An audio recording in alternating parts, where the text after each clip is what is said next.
This is my pixel. In my pixel lies the Resterheide, but also a part of the Zwarte Beek Valley, which is a military domain. There is also the wildlife and walking park Molenheide. A piece of Hechtel Axel and the village Hoef is also situated in my pixel, and it is situated at a height of 65 to 75 meters above sea level. I started by analyzing my pixel to see what water problems there are. I first looked at waterways, and we can see that those have expanded considerably compared to the past. Everything is aimed at draining the water as quickly as possible. If we look at the difference between the past and the present in terms of woodlands, we can see that there is much more woodland now than there was in the past. Because of the mining industry, many pine trees were planted that are now no longer needed. Pine forests allow little infiltration of water into the soil and leave little room for biodiversity. Compared to the past, there is also much more agriculture. The agriculture that exists now is mainly intended for animal feed, like corn and beets. The soil is also very compacted due to agriculture, which also makes the infiltration of water more difficult. Then I also looked at the current historical and potential situation of wetlands, and we can see that many wetlands are drying out.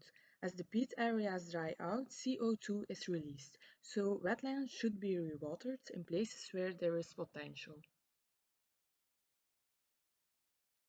If we summarize this, the water is drained too quickly, pine forests provide poor infiltration, and peat areas dry out, releasing CO2.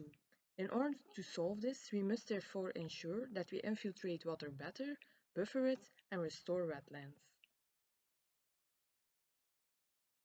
So I want to combine my fascination for cooking with my fascination for cycling and walking.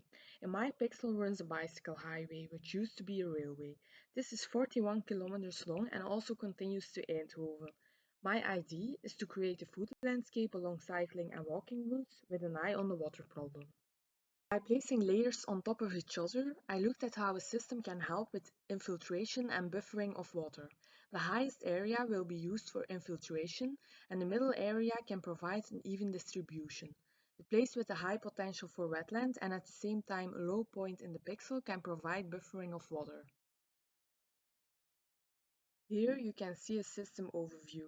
At the highest point, a food forest is placed for good infiltration.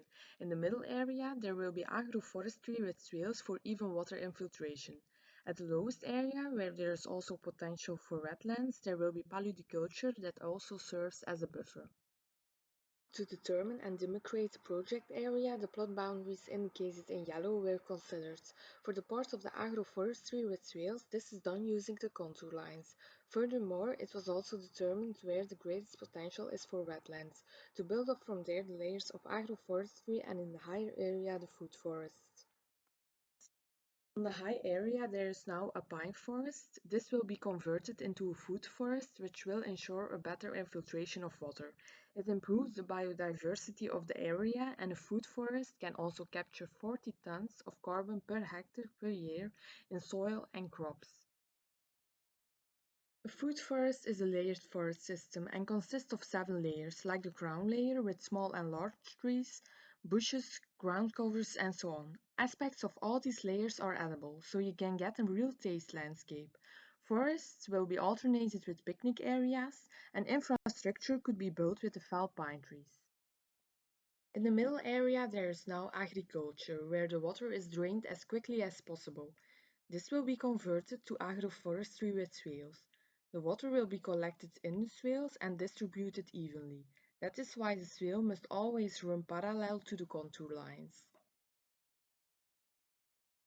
Swale consists of a ditch where the runoff water is collected, followed by a verge where various perennial crops such as fruit-bearing trees can grow. This is followed by the field where annual crops can be grown. A piece would be turned into a self-picking farm which will provide an additional recreational function. In the lower area, there is peatland that has dried out, causing CO2 to be released. This will be transformed into paludiculture, which makes it possible to restore peatland nature. At the same time, this area can serve as a buffer zone.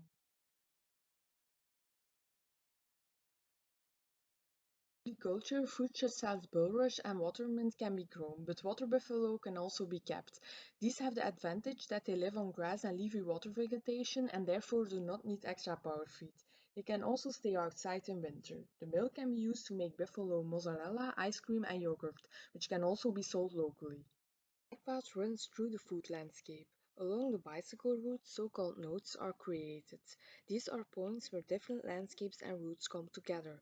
From these nodes, which also house different functions such as bicycle stores and rooms for education and sales, hikes will start to further explore the different landscapes. The project would start in this pixel as a pilot project but can be expanded further each time, so that the food landscape is created along the entire route.